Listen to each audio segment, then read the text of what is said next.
So I've just started recording. If I can ask that you go on mute, they'll call on you virtually.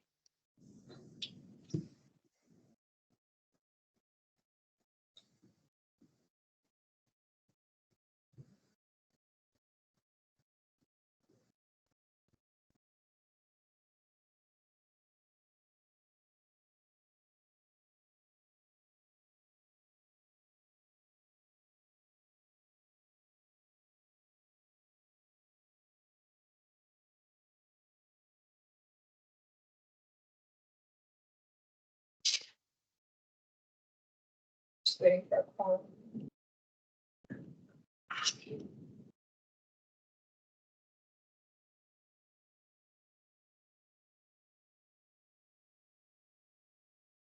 We're just waiting for a quorum in the room.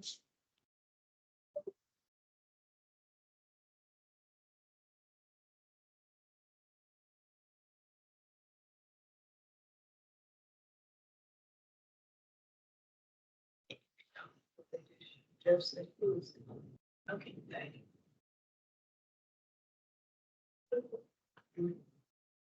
30 minutes after they had the this afternoon, we tried to pump them all. I can't.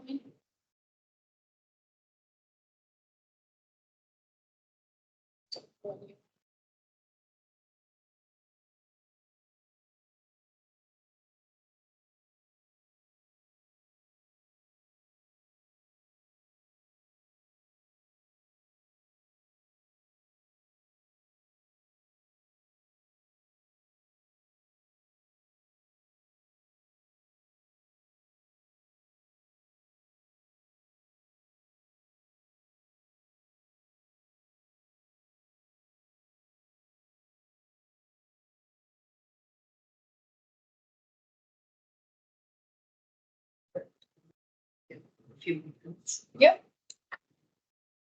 Feel it every day. Okay. Here's another.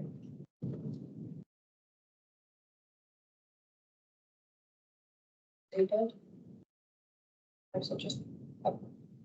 Widening. Okay.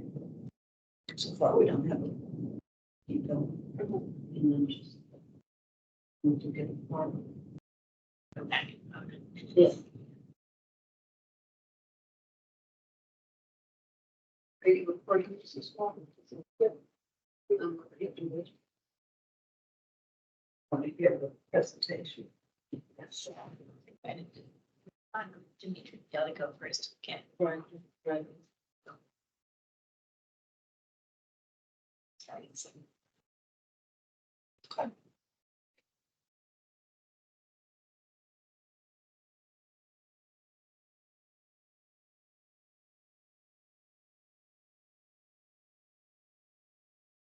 How many more do you need for a quorum? I need 3 more. Dimitri will start soon so that you can start and keep going. Thank you.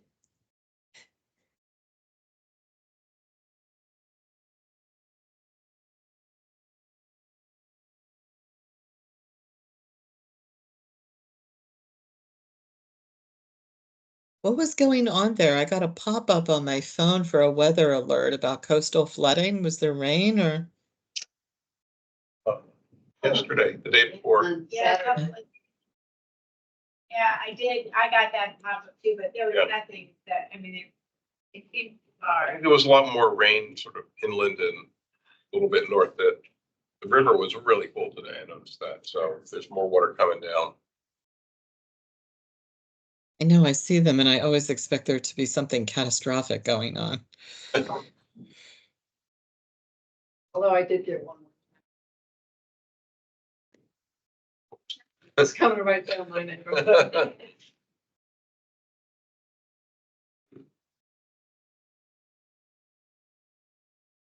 All right, so we're gonna get started here. If we reach quorum, we can always go back for voting, but we'll start with any public comments. Well, let's go ahead and do introductions. Okay. And then if there's anybody who wants to make. Good evening, everybody. I'm Joe Mack. Chair for the Climate Change. Hi, Cindy Lewick. Jenna Peabody, Aaron T. David Evans, Commissioner. I'm Doug Snowengloss. I'm a member of the commission and chair of the Energy Committee. I'll introduce myself, Joan. Yeah, sure. Hi, my name is Jean Hinsroth and I'm president of the Leeway Overland Association. Were you going to want to make public comments or you just? I'm just here to observe. Thank you. You want to? Usually just the commissioners on the table. Yeah.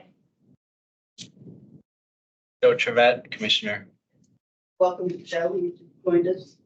This is first official meeting. And we can go virtually.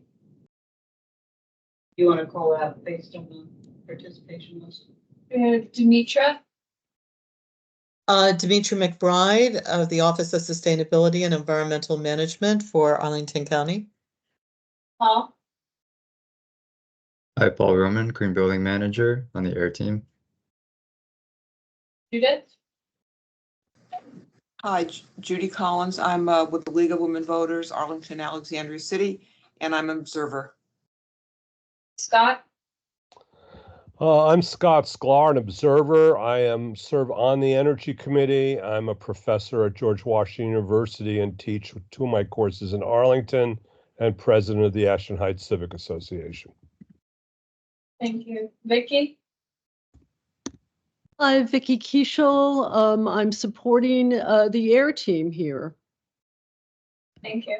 Karen, Hi, Karen Gavada, liaison from the Planning Commission. Welcome, Karen. Happy to have you joining us. and Paul. I'm Paul Snodgrass, resident of Arlington. Okay, great. That's everyone virtual. Still waiting for the form, but I think we can go ahead and start with the leadership. Great. And before we start, Paul, I just wanted to, we'll give you more of an update, a deeper dive into what's going on with the federal grant situation. I did want to say that the CPRG filings are going to occur this Friday. Without getting into too much detail, the COG territory found several weeks ago that Maryland and DC had gone off to file their own independent BEPS building energy performance program, and demanded that buildings be taken out of the COG application. So the short version of a very, very long series of calls with me and the COG and their consultant was that the COG is also filing a coalition application that includes Northern Virginia, the Metropolitan Service Area of Richmond, and the Metropolitan Service Area of Hampton Roads. Metropolitan Service Area includes, in each case, several counties and cities surrounding each of those cities. So altogether, it's approximately population combined of 6 million in Virginia, and that is LIDAC, multifamily and commercial buildings, non-LIDAC, commercial and multifamily buildings, and also government municipal buildings, including schools. So those are going to go in. It's not the best case scenario, because what it does is when you have a coalition fragmenting off like that, they tend to cannibalize each other's applications. So please keep your fingers crossed. Hope springs eternal. Okay. Very quickly, I do want to say that this is not obviously the only bite of the apple at this discussion with C2E2 as well as with the Energy Committee. We're going to have, Paul and I are going to give a kind of high-level review. I hope that everybody had the opportunity on Friday and over the weekend to go through the deck and have maybe some initial questions ready. We plan on coming back, subject to your schedule, in April, and also going to the Energy Committee in April. And we may or may not, depending on the result of, discussions with all of the internal and external stakeholders, be having. We expect that because this is so dramatically different from anything that the Green Building Incentive Program has tried before, that we may have a longer and more intensive and perhaps a more repetitive engagement. And we may even have more of groups of commissions or committees or stakeholders meeting together, because that might lend itself to a lot of interesting input on this proposal. So without further, the next slide, please. And this is the, standard requisite agenda. We don't have to go through that, but again, we're really going to, I'm going to be going very, very briskly through the first 9 slides. And then I'm going to give Paul and perhaps Vicky as well time to give just a little bit more of a deeper peel off of the actual meat of the proposal. Next, please. So you may ask yourselves, what the heck were we thinking and why did we do this? And I know that we've mentioned it before, but developer interest in the Green Incentive Program was waning. When you couple that, when it occurs almost synchronously or overlapped with the big changes in the commercial market, certainly the big emphasis in the county on CMRI, the Commercial Market Resiliency Initiative, also the emergence of issues of adaptive reuse and some changes which both CPHD and economic development are expecting. We're kind of treading new territory here. So let's see if the expectations are accurate, but that there's going to be, not surprisingly, very, very few commercial applications for site plan reviews in new construction. Probably new construction will tend towards multifamily. And at least economic development is suspecting that a lot of the development activity will take place with existing buildings. So we've been having those conversations internally with AED and CPHD as a result of the development of the CMRI 2.0. And as you know, last year we did a 6-month cohort and deep dive into adaptive reuse. So that also was related to this. So the developers were looking for simpler pathways, not more convoluted. It seems like every time we upgraded the program, the lead became more of a smorgasbord, and it became a little bit more confusing, particularly with adding on multiple tiers. And then, of course, just looking at the density, the common mechanism is additional height, and that does engage, or it does involve ecological, political, and social challenges when you're looking at higher buildings. Then we started looking at, is the Green Building Incentive Program presently? It's been a great program for 22 years. It's certainly set the pace. There's been, flattery by duplication. Certainly, a lot of jurisdictions have copied Arlington's, pattern over the past 2 decades, and it has proliferated out across the United States in states where they do have some of the same challenges that we have here in Virginia with Virginia law. But we did want to look and say, well, in the past 10 years, the whole climate scenario and our modeling and our expectations and the timing of our expectations have changed. So are we really utilizing this program in a way that really addresses climate challenges in our CEP? And we kind of said, well, if you go into such an exclusive emphasis on LEED, number one, you're ignoring gaps that exist between how LEED is modeled, particularly for energy, and how it actually performs. If you are looking at only new construction, you're ignoring the huge carbon sinks that exist in each locality, including Arlington, of existing buildings, and particularly in Virginia, where they didn't, practically have a building code until around 2000. The building code has been lagging behind the international construction code, and all of the jurisdictions are banned from adopting their own REACH codes.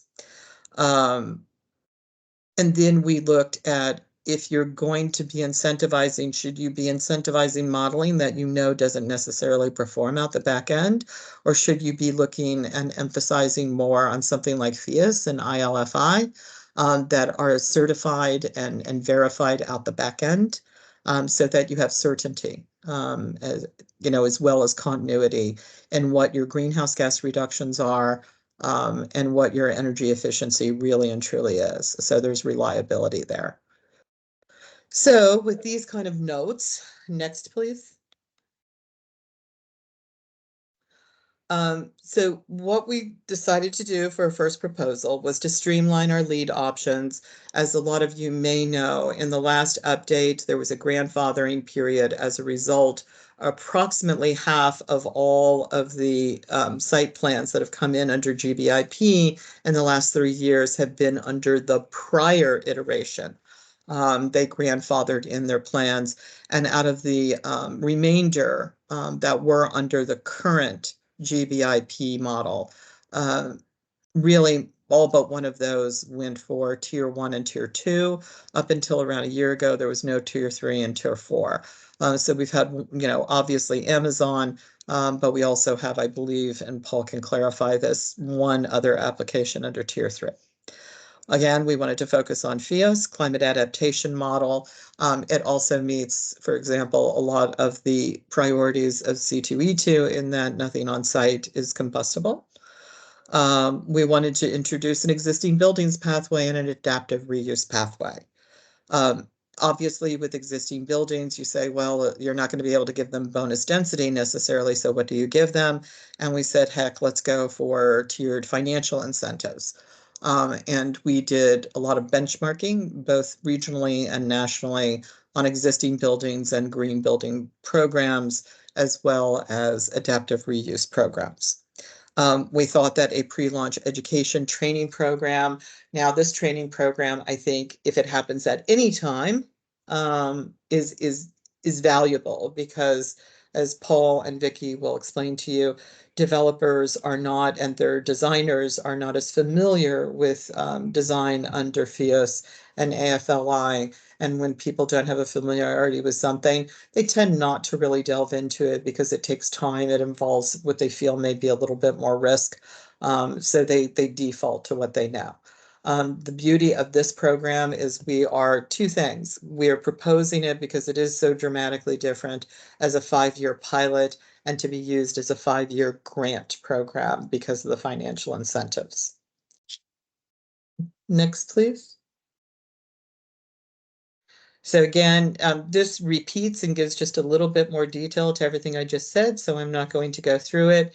It's really also interesting, and I'll default to Paul is going to talk a little bit more about this in his section, really what on the averages studies find in energy efficiency gains when you go through LEED compared to what the energy efficiency is when you go through FEOS. And he even has a table on that, I believe, from Philadelphia or Pittsburgh, somewhere in Pennsylvania, I believe. That's kind of enlightening. And then we wanted the program to be very, very, very flexible. The beauty about these financial incentives is that with the exception of the existing buildings pathway, which would have an initial year incentive and then based upon recertification up to 4 annual incentives, like incentives after that. These would be one-time incentives otherwise, and they would also be accompanied early on in the process by some minor incentives that could go up to $25,000 for studies and modeling, again, based on FEOS or some other, it's not limited to FEOS new construction. But we thought that, again, what we're trying to do between this and the educational platform is to really stimulate interest, to bring people in and make those kinds of non-combustible design, climate adaptation design models be more familiar and hopefully push them into the default rather than the unknown. Next, please. So why introduce financial incentives? Next, please. Again, bonus density is declining as a persuasive incentive, particularly as you make the program more complicated. You start getting less numbers of buildings and applications through. You start foreseeing a decline in the square footage, and you start wondering if, we keep this current pathway, if we're on the path to self-obsolescence on the program. And then, of course, when you're looking at existing buildings, you had to bring up something different. I will say we did look at this on the basis of a tax assessed property value kind of reduced tax rate. But again, Virginia law is very strange and it's very rigid. And for a number of issues we don't necessarily need to go into tonight, the tax rate just would not have worked. It would have undermined the program miserably. And in fact, there are 3 other jurisdictions in Virginia that have tried applying that. And while they have had some activity in each of their programs, and in each case, those programs, one of them I think had been in implementation for 9 years. The total amount invested in it in the tax credits and the total number of projects was really, really de minimis and very small. There is obviously no other compelling incentive for existing buildings or energy performance. We're also looking at the governor's order on top of everything. It's not just that we have a kind of slightly regressive state building code, but on top of it, the governor has given an executive order to cut, quote unquote, by at least 25% the existing building code by the end of this year. That's a little vague. There's very little information currently available on that. And then the financial incentives do have the potential, we feel, and it needs to be tested, which is why we're proposing this as a 5-year grant pilot, is that if you take buildings that are declining in value, they're declining in their use and they're declining in occupancy, you have this kind of cascading impact, of course, of the supplemental supporting businesses around it, where people go to have lunch, where people go to have their nails done, where people go to have coffee, where people go to, a local pharmacy. So all of that. So there's this kind of creeping decline economically, so that we feel that once you've kind of repositioned these buildings to be energy efficient, they gain new value and new purpose and perhaps new attraction for tenants to go into them. And once they go into them, you start all of a sudden maybe recovering some of that economic blight that you've suffered by virtue of the buildings. And it's never just one building, it can be clusters of buildings that are starting to have this cascading creep of economic inertia. Next, please. As far as our benchmarking, and this is just a summary, again, if you would like the larger benchmarking that we did, particularly for adaptive reuse on a national basis, but this was 4 jurisdictions in Maryland. Maryland has a very, very flexible tax credit law in return for green buildings. Montgomery County just recently, they had piloted theirs for 5 years, and they consider it a very, successful program, so much so that they just recently, in the past several months, adopted it as permanent code.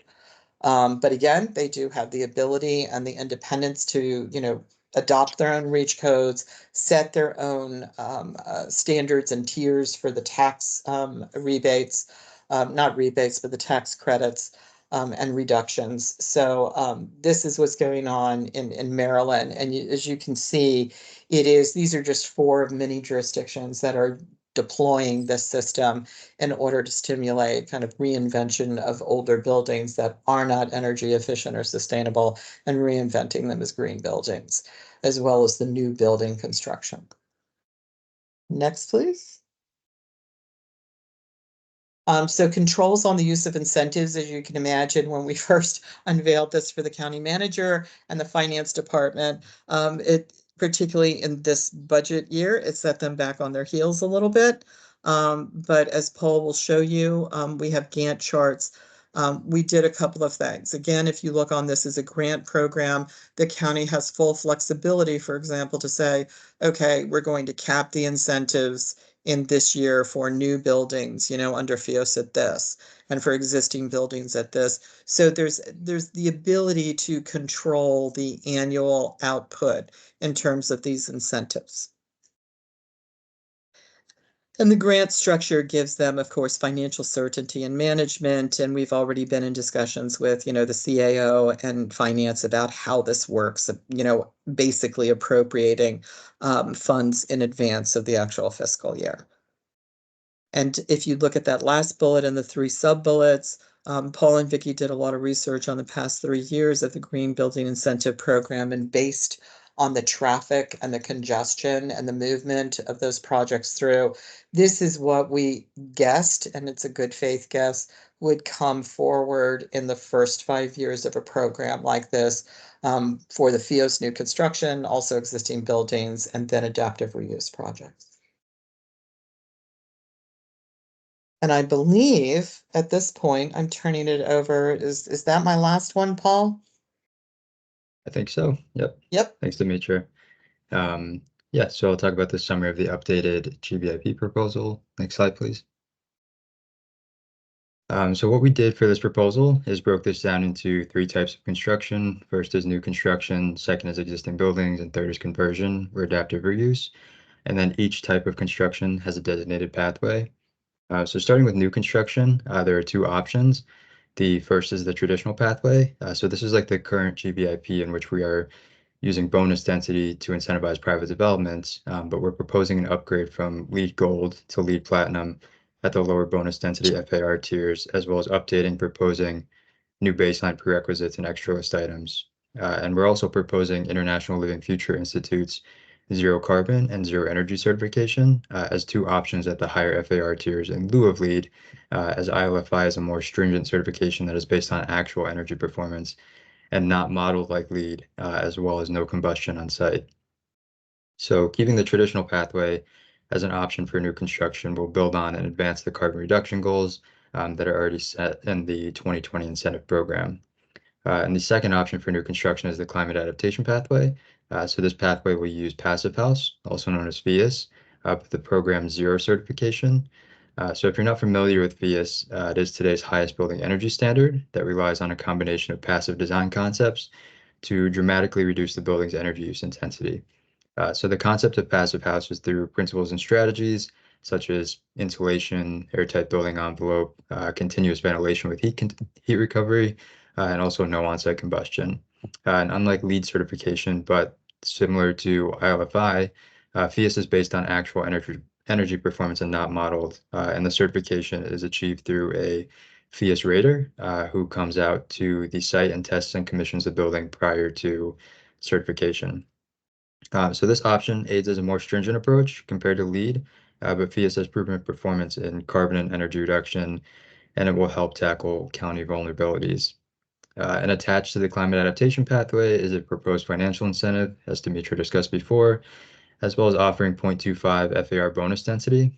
So in this financial incentive are nominal incentives that go towards feasibility studies and modeling for FIAS projects. So that is why you're seeing here the 5K and 20K for upfront incentives, but the payable one-time incentive is at the completion and certification of the project. And in the coming slides, the financial incentive payments are laid out on a Gantt chart, so it will be easier to visualize when they will take place. Down, the second type of construction is for existing buildings, and to obtain this incentive, the applicant will first need to prove that the building has undergone a retrofit, and then once confirmed, they can gain this financial incentive by either achieving Energy Star certification or by proving a 10% reduction in the building's energy use intensity, so whichever yields the higher Energy Star score. Like I mentioned previously, you'll see these Gantt charts in the further slides that show when the predicted financial incentives will be paid. But for this existing buildings pathway, we're proposing 75 cents per square foot of GFA for buildings up to 250,000 square feet without parking, and 50 cents per square foot of GFA for buildings up to 500,000 square feet without parking. And this incentive duration is for 1 year, but the applicant could reapply for up to 5 years. Same as the climate adaptation pathway, the existing buildings pathway financially awards applicants for actual, not modeled performance. And then last but not least is the third type of construction, so conversion or adaptive reuse. So this will be for existing commercial buildings that are converting to residential, and we're proposing a financial incentive in 2 options. The first is a 1,500 or 2,000 market rate award per unit. And then the second option is a 2,000 or 2,500 affordable housing rate award per unit. And for both incentive options, the applicant will need to be awarded LEED version 4 gold or LEED version 5 silver when USGBC ballots their newest version of LEED, hopefully later this fall or early winter. And they'll also need to model a 25% EUI reduction. Next slide, please. So what we're looking at here in this slide is the financial incentive examples. So listed are 4 buildings in Arlington that previously went through and completed their requirements in the Green Building Incentive Program, and broken down into the previous pathways that we discussed and the associated totals for each, as well as a total for the 4 buildings in each pathway. So this provides a predicted sense of how the financial incentives can range from a smaller size building like Gilliam Place of 164,000 or an estimate of that of GFA to a larger building like the Bartlett, which is an estimate of 752,000 GFA. It's also important to note here that for the 2 columns in blue referencing the existing buildings pathway, the number that you're seeing for each project is based on a cumulative total for 5 years. So we'd like to show how much the financial incentive would be if the applicant renewed for the max of 5 years through this program. And then in these next few slides, as I mentioned before, will be the Gantt charts of each pathway and when the predicted timing of when those payments will happen. Next slide, please. So for the first example of this Gantt chart is for the climate adaptation pathway under new construction, and Gables Point 14 was used for this example, which is an estimate of 374,000 GFA, but this was used for the project timeline payment. So based on the timeline, within the first year, 25,000 would be due for the passive house feasibility study and the FIAS modeling, kind of what I was showing on the example before of the breakdown of each of these pathways. And then upon completion of an estimated 5 years later, and only if the project is awarded FIAS 0 certification, will the one-time payment be due, or in this example, an estimate of 750,000. Next slide, please. Next is the existing buildings pathway. So Gilliam Place was used for this example, and it's an estimate of 164,000 GFA.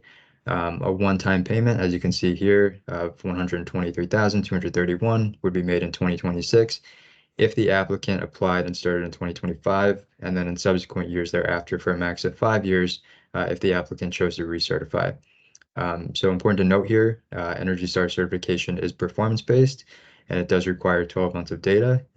So as you can see here in the chart, that's where you're seeing some of the gaps. For example, between 2026 and 2027 is when the applicant would be gathering 12 months of their utility data, uploading that, and then reapplying for the certification later on in the year. Next slide, please. And lastly, for the example Gantt charts, is the conversion or adaptive reuse for market rate housing. And then the next slide, you'll see the one for affordable housing, but the latitude apartments were chosen for each adaptive reuse example. And as you can see, this would be a one-time payment due upon project completion and LEED certification award. So we have 2 scenarios here. The first is 1,500 market rate unit, and then the second scenario is 2,000 market rate unit. We left these 2 scenarios just as options. One will be decided upon in the end. But as we kind of progress through these conversations with our external stakeholders and developers included, and as well as going back to county manager, county board, et cetera, internal conversations, we'll decide upon this at a later date. But just showing the examples there. Next slide, please. And then, as I just mentioned before, the timeline for affordable rate housing under adaptive reuse is similar to market rate, but that in that the payment would be made upon project completion and LEED certification award. But the only difference here is the higher financial incentive for affordable rate housing. Next slide, please.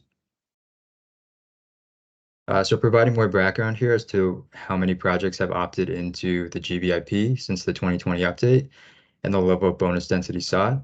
So under the 2020 GBIP, 4 projects sought 0.25 FAR, 2 projects for 0.35 FAR, and only 1 project, which was Amazon, for 0.55 FAR.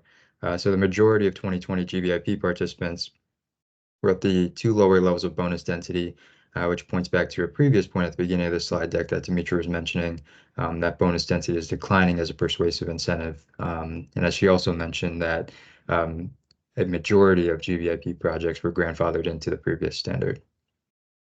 Next slide, please. So now I'll discuss in more detail the conversion or adaptive reuse pathway for LEED, and then also looking at the existing buildings again. Next slide, please. So getting more into the question of why should we incentivize conversion or adaptive reuse projects from office to housing? So there's benefits such as less vacancy and more social and economic street life, shorter construction processes, flexibility and creativity within the design and construction, less disruption to the natural environment, historic and cultural preservation. All of these are reasons to push for adaptive reuse. But the biggest impact that adaptive reuse has, or conversion, is the reduction of embodied carbon. So as you may or may not know, on a global scale, embodied carbon makes up 30% of the total emissions from the building sector. And then on a local scale, based on Arlington's 2016 GHG inventory, we're seeing over half of our emissions come from buildings. So when you account for what embodied carbon is, so the greenhouse gases generated during the extraction, manufacturing, transportation, and construction and disposal of materials, you're looking at contributing to further devastation from climate change. But to avoid those impacts and beyond, adaptive reuse is the best way to reduce embodied carbon. If there's existing infrastructure on site, it's better for developers to focus on what they can do with the structure rather than demoing it and building new. And as we know, concrete and steel make up roughly 16% of the global GHG emissions. So if one could prolong the useful life of those materials already in place, much of what we're seeing in the designs in Arlington, then it can significantly help mitigate the local and global emissions. So to help with this, the Commercial Market Resiliency Initiative, also known as CMRI, has already identified buildings that are compatible for conversion of office to residential in Arlington. And based on this information, we've proposed that adaptive reuse project applicants would be eligible for this pathway if they retain 50% of their existing building structure, as well as using the LEED BD&C certification and a 25% model VUI reduction.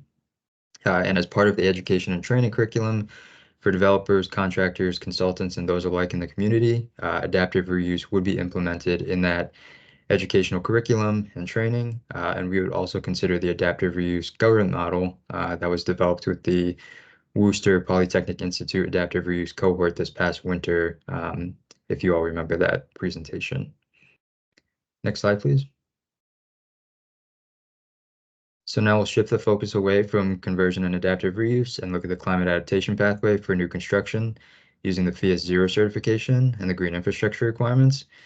So as I previously mentioned, FIAS is regarded as the highest building energy standard, and it uses passive design strategies as well as building electrification to achieve the certification. It is more stringent than LEED, but it also takes a more streamlined approach. So there's fewer options involved. And when I say options, I'm referring to those credits within the LEED rating system, and that FIAS does not follow that same structure. And in connection with the FIAS certification, we will also integrate the proposed green infrastructure requirements for the county, which target Arlington's climate vulnerabilities. Next slide, please. So this is reiterating what the FIAS standard is, as well as what it entails for the 0 certification. I'm not going to read this word for word, but a few of the highlights of the certification are, again, no on-site combustion, a requirement for renewable energy to be equal or greater than the modeled energy use of the building, and airtight sealing of the building envelope. So all of these which are either equal or exceed the county's baseline prerequisites in the current GBIP. Next slide, please. So sticking with the FIAS standard, the figure that you're seeing here on the screen represents FIAS's proven energy performance compared to code and LEED. So this is what Demetra brought up before.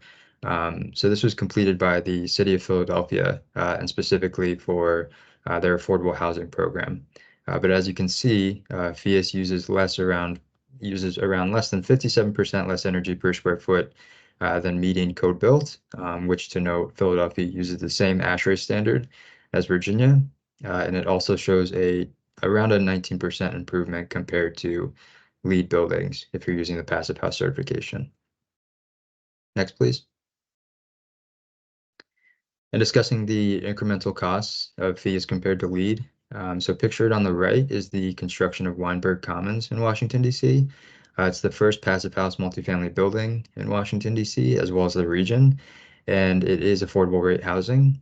So we spoke to the FIAS consultant for this project, and they mentioned that in the era of the early 2010s, when there was little to no market familiarity with passive house construction methods, that the developer of this project incurred a cost premium of around 8% compared to a conventional residential building. Others we've spoken to in the industry who deal with passive house have mentioned New York City's new, I should say in quotes, but their 2022 multifamily building that incurred a cost premium in the range of 3 to 5% compared to conventional construction, and also mentioned around an estimate of $200,000 worth of soft costs that were associated with engaging FIAS specialists for this project. So as you can see, based on what Weinberg Commons did and then what New York City did in 2022, that cost premium did lower as FIAS becomes more aware in the real estate market. And compared to LEED certification, FIAS is a 7 to 9% premium with soft costs of engaging specialists between 0.8 and 1.3%. So the costs for passive house are higher, but when you're looking at the environmental benefit, occupant health benefit, as well as the project's operational energy savings, and pairing that with the financial incentive, we believe there's interest. We believe that there will be interest in pursuing a more stringent standard. Next slide, please. Then reiterating a bit of what was previously stated, but looking at the energy efficiency and GHG by range over percentages over Virginia Energy Code. So as previously mentioned, looking at the affordable housing FIAS study from the city of Philadelphia, that showed a 57% improvement over median EUI code, as well as a 19% improvement compared to LEED. And then looking on a more local level for Arlington, reviewing the Energy Star benchmarking data that we have currently for the 7 multifamily buildings under the Green Building Incentive Program, and showing that the data for these buildings represents a 32% improvement compared to the national median for multifamily EUI. Excuse me. Next slide, please. And I think I'm turning it back over to Dimitra for summary and next steps. Yeah, next slide, please. And I'll go through this really quickly because really we just found ourselves at a crossroads where we could either just act remotely and rote as we have been and just look to increase the LEED requirements and maybe throw in some FIAS there. Or we could look to maybe the time and look at also meeting things like equity and affordable housing and the CMRI. And maybe this is not a proposal for a fixed program over the next 20 years. We do think it maybe responds to some current exigencies or priorities, and certainly would invite everyone to look at it through that lens. And obviously, we're going to be working, if we can go to the next slide, this is going to look familiar to those of you who have gone through this process before. This is the engagement plan, but again, this is a fluid plan. So we do expect there to be different configurations, for example, and repeated discussions with certain stakeholders. And just to let you know, I believe, aren't we going to NAIOP in April, Paul? And we've already had an initial, again, an overview presentation similar to this one with CPHD last week.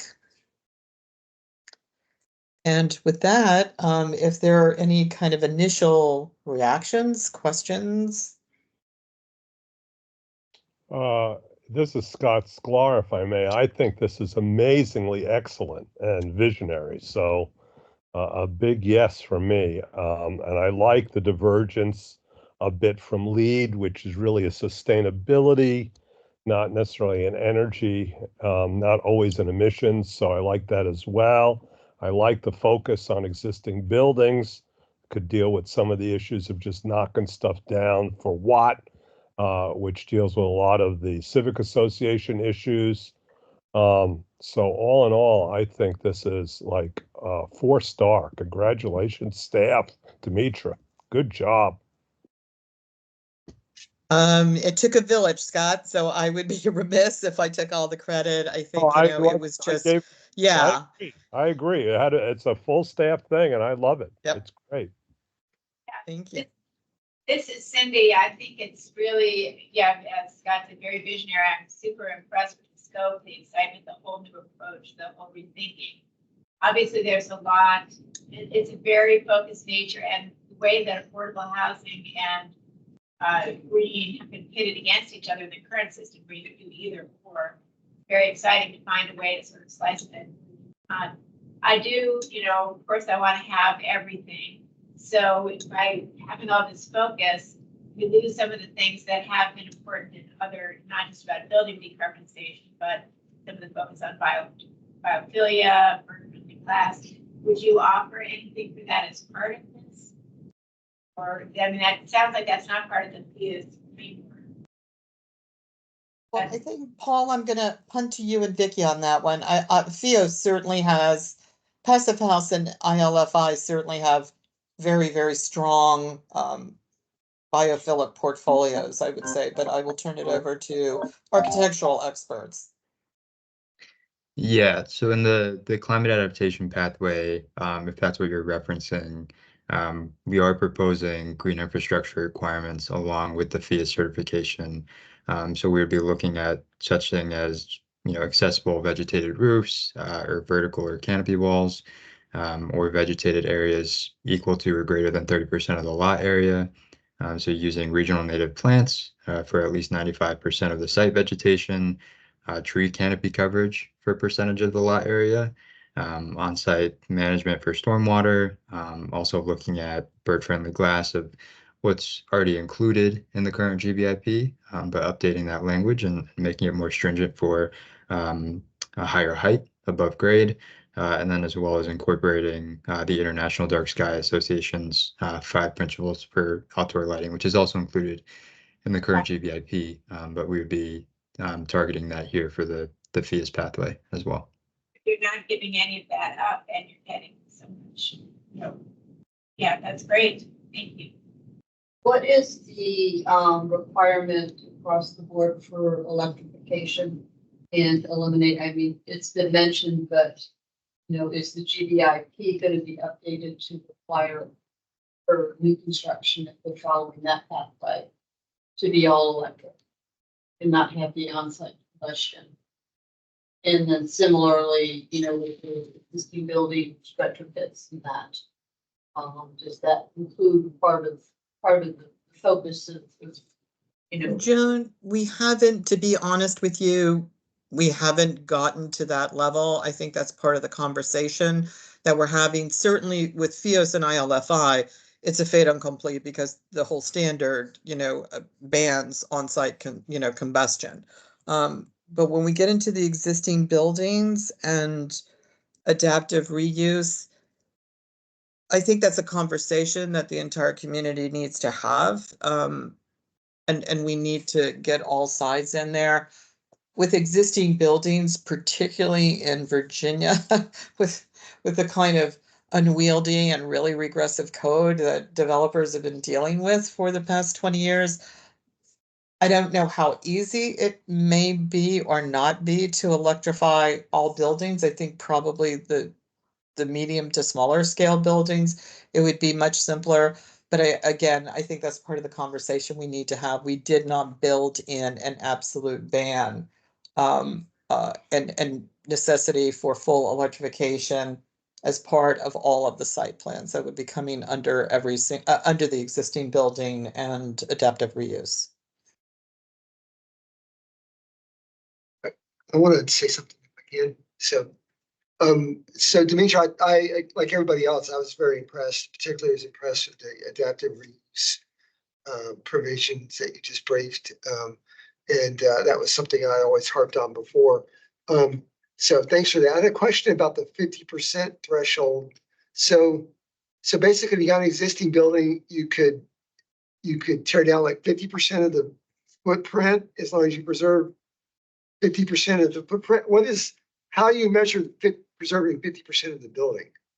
I'm going to punt a poll on that because I'm not sure, and I could be wrong, that it's this hard 50% of the actual physical building.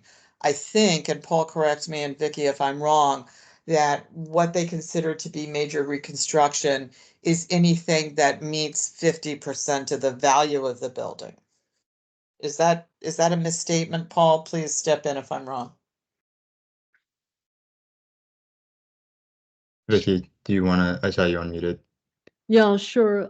Yeah, I mean, this is something I think that we do want to work out with public comment. If you look into jurisdictions that define major renovations, there are some that go by value, 50% of the value, others that go by square footage, 50%, and others that have a kind of a blended version of this, like Charlotte, North Carolina, where it's 50% of the square footage, but then also 50% of two or three other things, like 50% of the renovation of the major systems and things like that. So I think, we do need to, fix on a definition, but there are out there in the market, there are various definitions of what a major renovation is, depending on your local jurisdiction. So, yeah. Okay, We'd love well, to hear your suggestions if you've got them. well, I'd like to see a focus on that. I mean, I think it's really good to preserve the building, and if you add on to it, that's great. If you replace, interiors where you update it and change the value by completely renovating building, but you're actually not tearing part of the building down, that's great. I just wanted to make sure it wasn't being interpreted as you could do, they do these stupid things where they keep a few walls up and they put a brand new building and all this. I want to make sure we're not trying to incentivize something that's based like that it's really preserving all that carbon that's in that prior construction, and that you're preserving that and then adding on to it or improving it, what's there.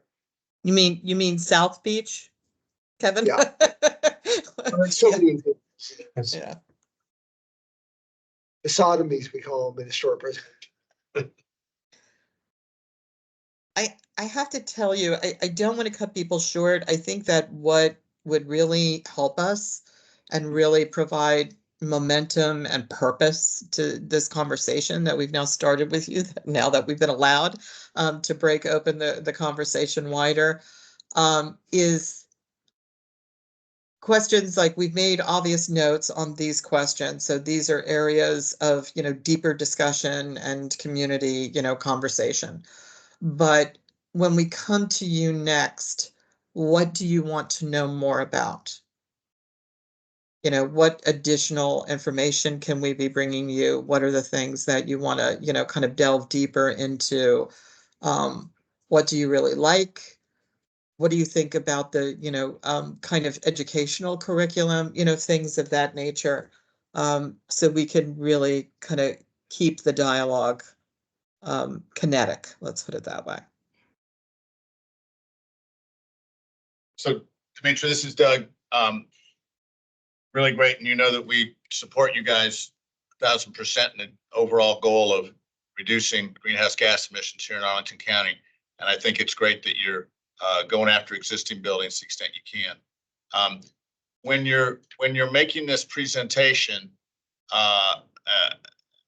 it might help if you had like a brief discussion of the existing program, and this is more on new buildings, of course, because the existing program is new buildings. And then it's been said that this is a pilot, so I'm still trying to wrap my head around and understand, if it's a pilot, does that mean it's optional? Does that mean for new buildings, developers could go with the existing program and then just pay extra money for bonus into the affordable housing fund, or how? That's a good question, Doug, and I'm sorry if it was confusing. I should have clarified. This is what happens when you're all locked in a room and working on something so hard for a year, you kind of lose the forest for the trees. This would be the program. When we say a 5-year pilot, maybe we should be using a different word. It doesn't mean you can use this or use something else. We intended for this to be the program that would move forward. But again, because it's so different, and it includes things that we've absolutely never done before. And we can give good faith estimates at what we think will happen with it and how it will roll out and what will be the uptake and the, outcomes of it and outputs, but we don't know. So, if it turns out to be an abject failure at the end of 5 years, and the board may say 4 years for all I know. We said 5 years because, as you saw with Paul, for the existing buildings, we rolled out those incentives over 5 years. But it doesn't mean that you can't have them kind of, going on and persisting for 1 or 2 years past the program. It'll be up to the board whether they want to make this kind of like, well, let's see how it rolls out in 3 years. We think that we're going to need at least a year of really reorienting the developer community to this kind of approach to the GBIP. So we were just saying, okay, let's roll it out for 5 years and see if it works as well as we think it's going to. And if it doesn't, we can always try something else in 5 years. And we're going to be reporting on progress, particularly under these circumstances, on an annual basis. So technically that might be a sunset rather than a pilot. Yeah, that's a good point. Yes. Okay. So, or it could be wildly successful and we say, woo, we're on to something, Sure, renew it. Yeah. So, and then I also got the impression that may well have been wrong. Got the impression my quick scan of the slides without the oral explanation that there might be like caps. So there'd be like a bucket of money, and once a certain number of developers have put in for a certain number of projects, that there's no more money left for other developers to get the benefits. But maybe I'm totally wrong on that. We put that in, Doug, because, obviously governments hate risk and they hate to be kind of wild and loose with money. Sure. And particularly in a budget year where we were proposing this as they were cutting 32 positions in the county and really struggling with a tough budget year, mainly because of the existing office vacancy and the lack of revenue from commercial buildings. So it was a little dicey, I have to say. At one point, the manager at the very end said, very well. So I'm just curious, Demetra, where do you think you're going to get the money to fund this program? And I just looked at him and I said, well, Rich Dooley and I have been kind of debating on whether we should gamble in Bitcoin or just go rob a bank. Yeah. So I think that, what would be the cap? What would be the funding? What would be, whether or not, and I'm not suggesting this, but I'm just saying, I don't know, does some of the affordable housing fund come into play if there's going to be an existing building that's converted to affordable housing? So there are a lot of questions that, and a lot of details that need to be parsed out. But again, I think that's going to be part of the conversation, like Vicky was just describing. I think it's something we need to define. Yeah, thinking of that, are you looking at the, just the IRA and the incentives that are in there and how that can be built in, especially as part of the training or kind of the education and engagement of developers and owners? Because, if you can really walk through how much they can actually save by building to these standards in advantage of the IRA credits or rebates. Yes. And I think that's a great point, Jen, because they would be getting credits for certain, upgrades. They would be getting credits for certain equipment changes, obviously, et cetera, et cetera. We're trying to make that, and even maybe looking at CPACE, if we are fortunate enough, and it's an uphill battle for the Virginia Coalition application under the CPRG to be adapted. I literally built a target section for commercial buildings called distressed assets into that model that the COG adopted. So, and we're trying to go under other grants where we possibly could get the funding for a really top-notch, really organized educational curriculum web-based, resources and materials, TED Talks, interviews, all of that, that basically you could replicate and just give over to other jurisdictions too. But again, the federal grants are turning out to be a little bit more challenging and unpredictable than we would have anticipated. So, Commissioner, this is just a procedural question again. So right now, I understand it, and I apologize if I'm wrong, please correct me severely. Right now, this is a concept, there's a slide deck, there's ideas, but it hasn't yet been put into actual language. And that's going to happen as part of and after the engagement process. Is that right? Or am I totally wrong on that? Actually, and I have to, tip my hat to Vicky Keichel on this one. She did a red line of the existing program and ordinance and what it would be if this were adopted. And obviously there are some issues and details that need to be panned out. So one might argue that it's not complete, but she did a great job. I think we're going to obviously move forward with the public engagement. I will tell you that the county manager and each of the 3 2x2s that we had with the board, it was unexpected. So the board really thought, and as you can imagine, in the first presentation, it's a lot of detail and it's a lot of differences to absorb at one time. So they did ask for, a copy of the deck. They wanted to take it back, but they're very, very, very interested to see what the reaction is among the stakeholders and the public. So is that red line something you'd prefer to keep in-house for now? And if you do, that's fine. No, I think we would be, perfectly. Vicky, how do you feel? I'm comfortable sharing that with the Energy Committee and C2E2 and anybody else for that matter that asked for it. Yeah, we can, who should we send that to? I would send it to Rich and Jenna, and they'll distribute it to each of the members of the Energy Committee and C2E2. Terrific. Thank you. And Thank you.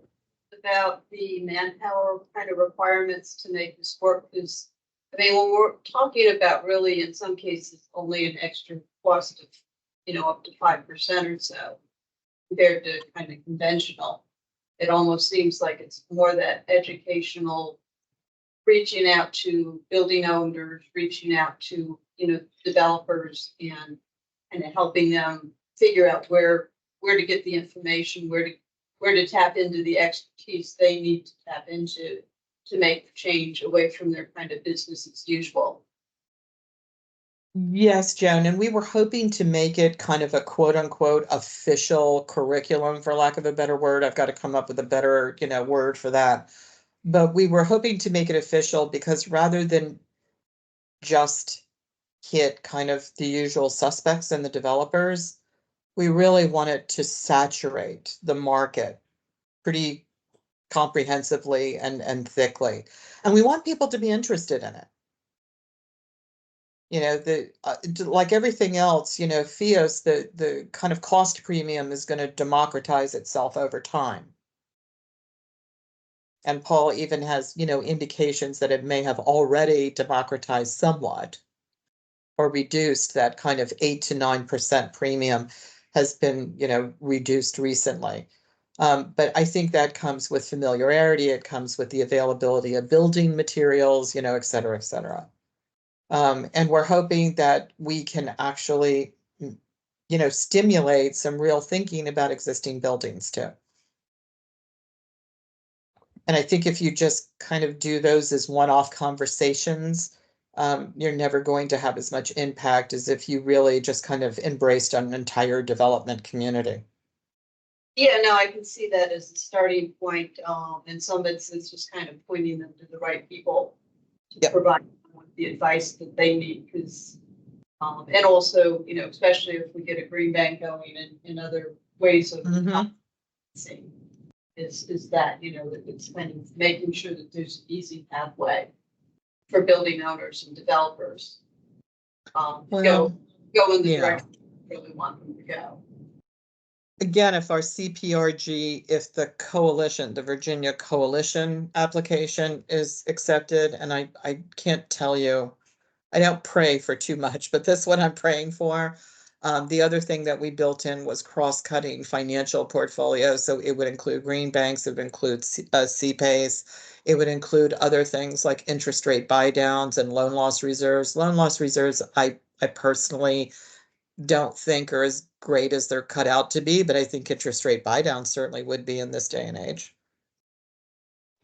Yeah, if I might, I also want to add that this may fit in neatly with what some of the bigger Arlington civic associations are working on. We've been meeting with large nonprofit investment companies for residential properties to sort of do what the board didn't do with missing middle, was to sustain the old structures, particularly the ones that have architectural integrity in the communities, have them basically buy them, renovate them, energy and water efficiency, and then actually focus on targeted buyers, which were the teachers, the healthcare workers, police, fire, ambulance, folks that we wanted to live in the county and add to the county while sustaining these structures and the tree canopies. So this seems to fit perfectly with that as well. So I'm just saying you may have some other parallel forces that will love this and will eat it up,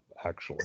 I would add to Scott's comment that the Civic Association would be a great outreach, but also the preservation community. So this is a great tool to actually achieve preservation.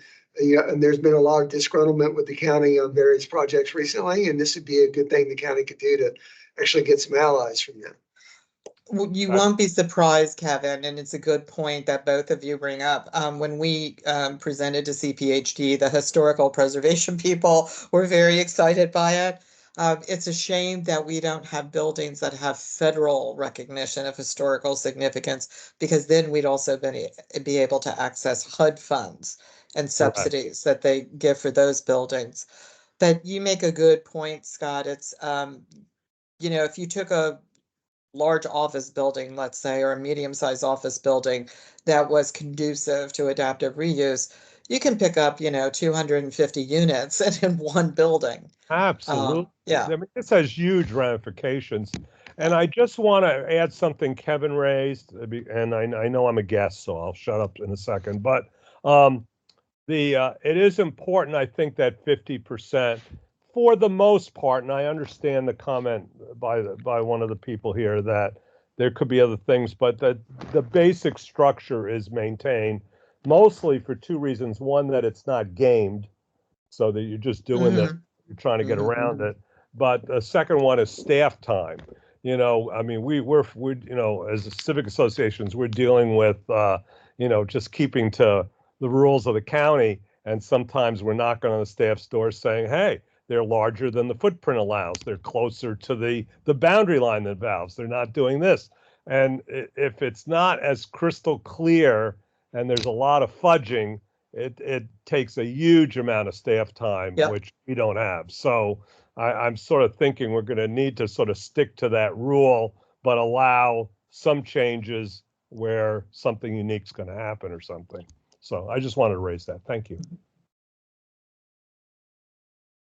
Thanks a lot, Demetra. This is really exciting, and we look forward to kind of continuing the discussion. Would encourage everybody to kind of look through the slides, maybe even send out the recording again so people can re-listen to it, because it's an awful lot to capture. And if you have questions, let's try to get them kind of consolidated and together before the next meeting, and maybe some ideas of how we want to focus the discussion so we can kind of dive into these things most productively. Thank you, Demetra, for calling in. Patient. Yes. That would be great, Joan. And thank you, Cindy. And, again, I just want to, tip my hat to Paul and Vicki. They did extraordinary work here when we thought that we were just lost and the county attorney would not let us get creative with the tax, assessment credits and reductions. We just kind of picked ourselves up off the floor and they went back to the drawing board, and we just tried something else. So, kudos to both Vicky and Paul and to the AIR team for just kind of like all coming in and adding their individual expertise. We're kind of excited about it. We were excited that it was well received by you. It means a lot to the board. It means a lot to the county manager. It means a lot to us. So we look forward to continuing the conversation. And we'll send you the red line material as well. Yeah, if you can send us any background materials, that's enough to kind of understand and put the whole thing together. Super. And any, Thanks. if you have any thinking in terms of how you're revising the existing, and so we can almost get a comparison to what it is now and where at least the baseline GBI would look like that's a option for developers. Super. Thanks, everyone. Have a good evening. Thank you. Thanks, Demetra. Okay. Okay, we don't have a quorum, so we actually can't vote on the letter, but I would like to go through it and talk about it. Just looking at the calendar, and on the few occasions where our next meeting is actually before the county board meeting, we'll decide. So we can officially get a letter out. There's going to be the public comment on the budget next week. On the 2nd, I can speak and just say that, we didn't have a quorum, so we don't have a letter, but here's some of the things that we're thinking about as part of the process. We need an in-person. We need an in-person forum to vote, yeah. What's the issue? Any public. I don't think so. There wasn't any public comment, right, for anybody online? Speak now or forever hold your peace. Okay. Comments on there? Yeah, I'm sorry. Yeah, so in here. Yeah, so it's almost as much of what we can't figure out or can't see in the budget in terms of advancing. So that's where kind of a lot of focus on the transparency.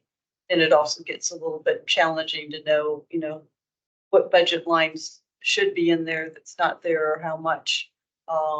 So I think kind of key areas of focus was on the transparency. And this is something that goes really above and beyond the budget, is if we don't have a good sense of how the county is going to get to carbon neutrality for their own operations, which is pretty straight. It's not necessarily easy, but it's fairly straightforward. They know where they're burning fossil fuels. And once they kind of move away from that, then it's just as long as they're getting renewable energy, electricity, they're at carbon zero. But then it's what are they doing in terms of the outward facing programs? And then we kind of talked a bit about transportation, again, a complex problem, but what are they doing to really kind of get us to reducing vehicle miles traveled? That's kind of a general overview. About some of the, comments here is ways of what to discuss. I don't think you need an apostrophe in the EVs. So. Yeah.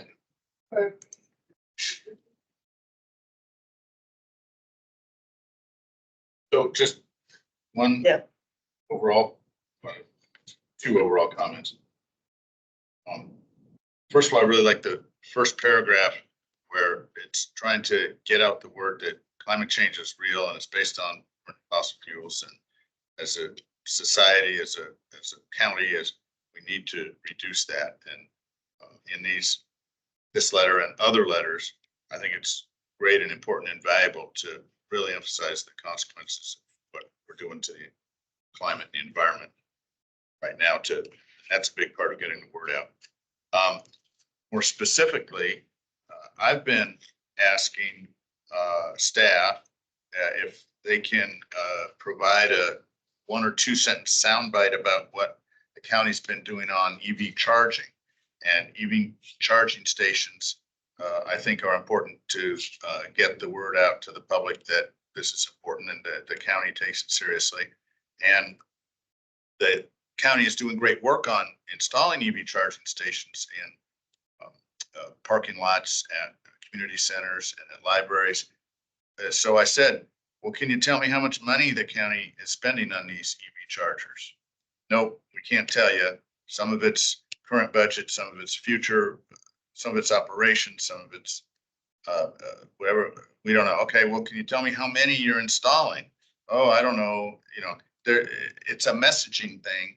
And it would Yeah. be so much better if staff could just have like 2 sentences, a soundbite, so that those of us who are advocates for what the staff is trying to do here could get the word out to the public in a simple way. But they don't seem to be able to even say what they're doing on EV charging. I think it's good, but Yeah, and that's kind of the transparency. They have been pulling money for the Climate Action Fund, which I could have sworn was the CEP implementation fund or fund before it became climate action, but Okay, I so may- what I can do is we're publishing the Accelerate report tomorrow, we'll say. And so then I can just hand that over to staff that you're talking to, and then I'll have all the public information around the EV charging, installation, deployment. You'll have numbers there as well. would that be great? I mean, I've had this conversation with Rich. Yeah. And Rich is like, basically, I don't know. Yeah. I love Rich, but it seems we want to advocate for what the county's doing with the county. And it's great information. Right, so Yeah, and I think that the broader issue is, let's have a funding line, because I mean, somewhere buried in actually the budgets that they keep on staff versus what they put publicly, which is still 1,000 pages, has, you know, the air budget is broken down by staff, by, you know, printing and other things, you know, they had a incentive fund program. And that kind of line is, you know, okay, we have a program to install EV chargers. Here's what our goal is. And then, you know, here, and this should be, to me, it should be more than a 5-year project at most, because basically they're filling a niche to get things started, and pretty much the commercial sector should start taking that over. And they're making sure that, you know, areas, you know, that the whole community is that nobody in the community is being left out in terms of targeting selected places for EV chargers. But, you know, it's just, you know, that kind of line of, this is what our goal and intent is. And this year we're going to install this bunch, and, you know, and what the coverage would be. And then that will kind of phase it out, because we think that at that point, you know, EVs will become so, you know, so much more available that, you know, commercial adopters, you know, commercial developers will actually take on making sure that there's that charging infrastructure. And I think there was a sentence down there under the, again, you know, and the other thing they were doing with the Climate Action Fund was using it to supplement costs for upgrading buildings so that they could put in, you know, heat pumps. And together, it's that should just be standard. Is you're building these things to be net zero energy. Or net zero energy better. It shouldn't come out of it should just be budgeted in. And so that's kind of but then they also need to have this, we actually have to know what they're planning on doing, and then, okay, and with the budget, it comes down to, okay, you're doing 9 projects in FY25. Some of them have been underway for a long time. Some might be new. What are the projects and what are you getting out of them? Especially in terms of, you know, are you taking advantage of opportunities to shift from gas to electric? Again, they're telling us when they're doing it, not when they're not doing it.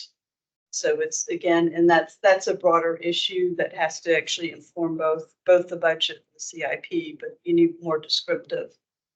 So, you know, kind of focused at the beginning a bit on that transparency. I noticed the very last paragraph here is something about the optics of eliminating the chief equity officer position. Yeah. Anybody got any feeling like that? We had some discussion whether that's our issue. What is the chief equity officer? What does that person do? Again, the thought was looking across the government, county government, and what they were doing in terms of equity inclusion, and whether or not that should be, you know. So I'm I'm a contrarian on this Yeah. personally. There's other thinking as well that we can, have to go. Well, I mean, I personally see equity goals as not, as in some potential tension with climate goals. So I don't know that they personally, that they do go hand in hand. So I think I could expand on that, but I'll wait to be asked. Yeah, well, in what way? So, so I hear this from a county board candidate at a public meeting a couple of weeks ago. So the focus was on climate change, but this county board candidate is like, yes, climate change is important, and as part of climate change, we need to work on equity and diversity and making sure that it's what's the term, equitable? Oh, climate justice. Yeah. Okay. And I'm certainly a believer that there's lots of inequities in our society and tremendous income disparities, discrimination and racism and all that, sure. But climate change is going to wipe out the human species if we don't do something about it. So to me, they're separate issues, and when you try to glom them on together, maybe it's strategic and you're trying to get a groundswell of people who wouldn't ordinarily be interested in climate change. But if you can put that diversity and inclusion gloss on it, you get them and you bring them along in your movement, great. But from a strictly theoretical, philosophical, they're separate. Yeah, I do think they're kind of, they're somewhat, and in some cases, I mean, doing things for the climate, like, making buildings much more energy efficient, or making transportation, public transit so available for everybody is actually going to benefit those with lower incomes. Sure. Because the burden is much heavier for them. Yes. And then there's other issues that you get into the urban heat island impact and tree canopy coverage, and we know that that's inequitable. So is the budget talking about getting rid of this chief equity officer? It's been vacant for a while because the person that was holding it has moved on to another position. So and mostly it was doing was mostly kind of working throughout the county staff in terms of how they're supposed to look at vacant. And we've all seen the kind of. The county manager has proposed eliminating something called chief equity officer. Yeah. Wow. In Arlington County? Yeah. So, and when, in counterpoint to Doug, if the Biden administration gets reelected, they've put tons of money into environmental justice. So a big part of everything to do with climate change needs to go under that EJ framework. Now, Trump gets elected, all hell breaks loose, we're all going to die anyway. But if with a continuation of Democratic administration, us actually being able to take equity goals and work them hand in hand with climate change goals will actually open up some federal spigots for us. That it's a very useful thing to do. So just being, I don't want to call it mercenary, but just being practical here, I think it's useful to make a point like that. Yeah, I mean, it just strikes me that it makes sense. If this is a high priority of the county, is having somebody at the level, and it's actually comparable with Bill Eggers' position. So two people working issues that overlap considerably at basically the same level, has an advantage, and it does. Again, this is something the commission decides on in terms of whether we think this is important and, kind of just highlight. And one other thing on environmental justice, when you're dealing with transportation emissions and not looking just at carbon, but you're looking at the other stuff coming out, tailpipes, particulates, way disproportionate effect on minority communities all around the country. So there's huge environmental justice benefits of going electric because of truck emissions and stuff coming out of car tailpipes too.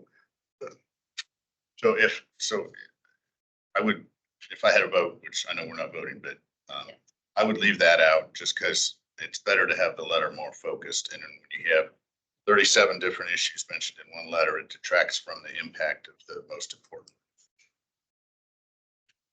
Okay.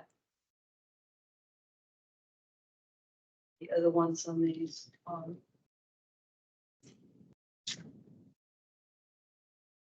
Go back up. Yeah. Little on the longer side, but it's hard for me to cut back things that. To delete the that. Yeah, very well written. So I know you asked me to try to make it shorter, and I did try to make it shorter. You've already accepted some of my changes, but I don't think it needs to be shorter. Yeah, I'm not, yeah, I did most of the drafting of it, so. I love what I write, so. Here with that issue.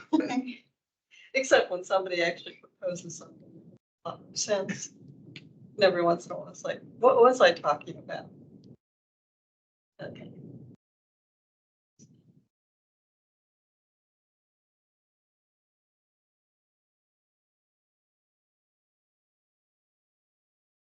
There's a lot of reading.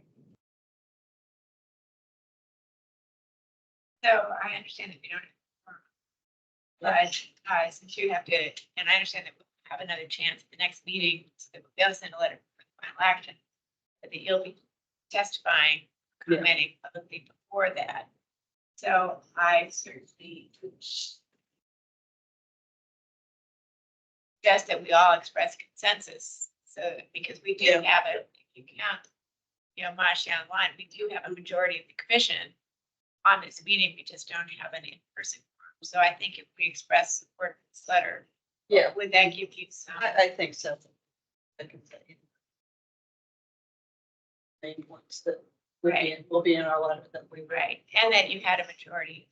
This meeting is not all in line. So. Did you have any comments?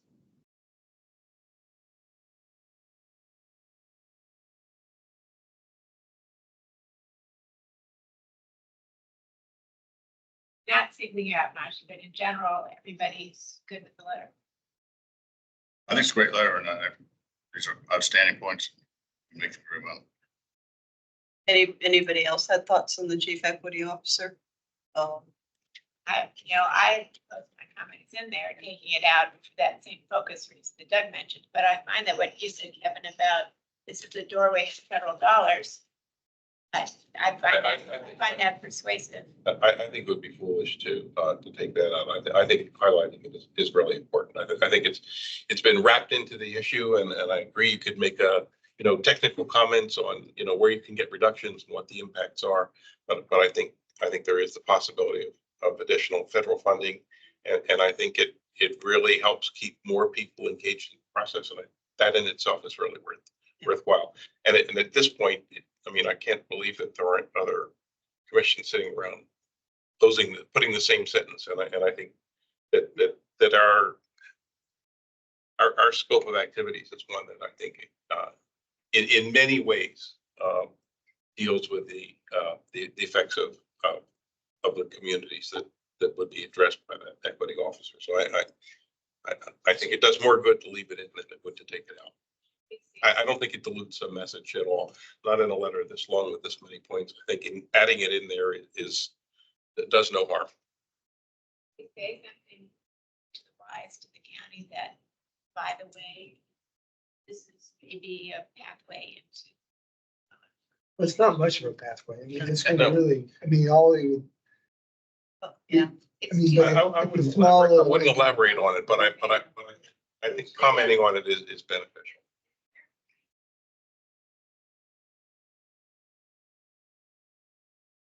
Yeah, Very, yeah. And And I need because to, we love air. I do. yeah, I need to go back and look. I think it's like 2011 or 12 or something. It's I'll go back. I keep, you have to go back multiple years on budgets to kind of get right, yeah, and go through those 1,000-page documents to find the right line. So, but it was, the budget now is somewhere around 2 million, and it was at about 2 million or so at its peak, or at least at 2015 or so.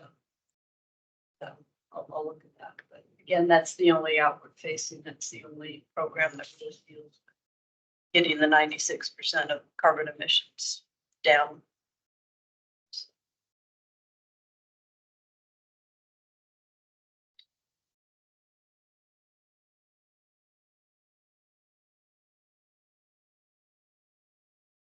It certainly looks fine to me. June is a good ride. All right. Okay, so hopefully we'll have a brief discussion next month and When are you going in front of you're going in front of the board, Jim? April 2nd. And by the way, anybody can go and make public comment. Is that Tuesday? Tuesday, yeah. And Yeah, actually noon. Thursday is the tax. No, it starts at PM, 7 PM, yeah. Tuesday. Yeah, and actually they have the tax discussion on Thursday. So if anybody wants. Oh, Doug's tax discussion. Pardon? Well, with the tax rate, yeah. Oh, the regular. Okay, got it. You know, I actually really like Increase. there because it's like, you know, and there are those incentives that the county, I think, can put onto tax rates like the solar, but I think you can do the same with energy efficiency upgrades. thought about that. It's a great question. But again, it's, I looked it up a couple of years ago. Again, almost nobody goes to that one. And half of the people are just complaining that their taxes are too high.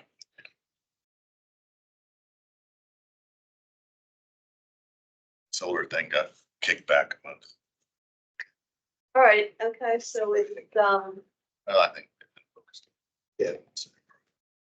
so I think maybe kind of discuss updates and then any kind of our visioning. The county is doing a visioning activities, so is there a way we want to engage? Do we want to kind of think deeper about what the county is actually doing on climate action and, you know, and having a climate action plan versus the community energy plan, which, you know, there's a whole lot of embedded carbon in the things we consume and eat and throw away.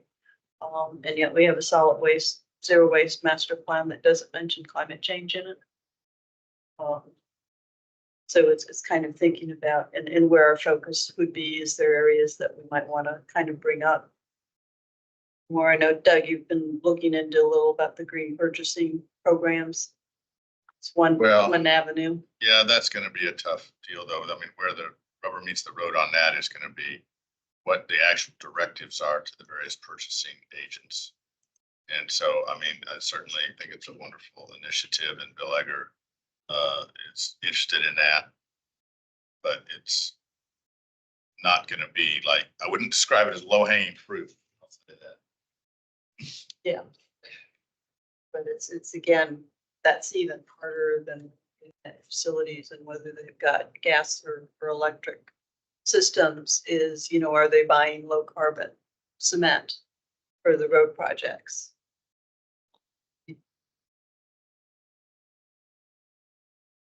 No, I don't know how we put this into the plan or encourage it being in the plan. Almost everything that you just said there deals with this question of having different parts of the county administration, operational administration, being cognizant of and having a reference point for climate change, as opposed to a business as I mean, really, it's business as usual versus a comprehensive view. And, you know, there's a sort of a swipe at that in the forestry and natural resources plan regarding those kinds of things. But more broadly, for me anyway, this notion of a climate action plan is one that would somehow or another facilitate a broader and deeper conversation about what happens in transportation and what happens in stormwater and what happens in solid waste. Because right now it's a matter of discovering that it's going on and saying, wait a minute, but there isn't a process by which that happens. And so more than a set of specific activities, it seems to me that the climate action plan would deal with the comprehensive nature of the problem, as opposed to being a collection of solutions that are currently defined by, you know, a traditional organization chart. And I'm not quite sure how to implement that, but that's the kind of thing I'd like to see us push toward. You know, a carbon tax would be a universal tool. And I know, and I'm not talking about the macro tax. Some organizations essentially impose carbon taxes upon themselves and all financial decisions about their investments. And they essentially figure out some value of the carbon, some dollar value for the carbon emissions. And they got choice A and they got choice B. They figure out how much they're emitting carbon in two choices, and they tax the higher carbon choice as part of saving, what's the cost to the county in making decisions. There are organizations that use that model right now and be a universal tool that could apply to all decision making. You have to figure out what is your actual metric, figuring out how much carbon emission you're having from whatever project.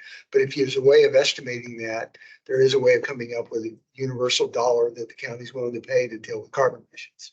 There is actually a social cost of carbon that the White House has published. Yeah. They haven't updated in a few years. I think they're working on it, but they do have one with some discount rates for up until 2050, I think. Yeah, I'd be a little bit wary of that. Doesn't factor in a lot. It leaves off of and I worked on social cost of carbon when I was in the Obama administration, but it's got a lot of limitations. Be controlled by the White House. So one thing it's got a lot of political factor going there. It's better than nothing, but I think I just wouldn't take it as gospel. But that approach, maybe with some adjustments, which are recommended by different groups, or Arlington County can be more progressive than the federal government, I guess is my point. Yeah, there's also the talent, because what can the county do on some things? We can't ban, single-use plastics. And we can't, kind of go up the whole stream and change, but, we can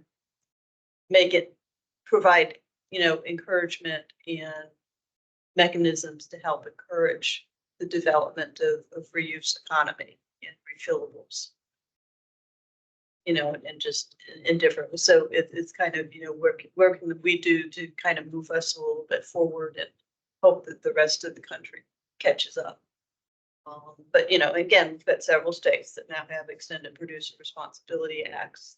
There's been one submitted to Congress, like Break Free from Plastic Act, that, not going anywhere at the moment. But, again, thinking about, what are some of the key principles and what are things that Arlington can do to really help advance. And I think, we're trying to get at that in terms of having these outreaching programs.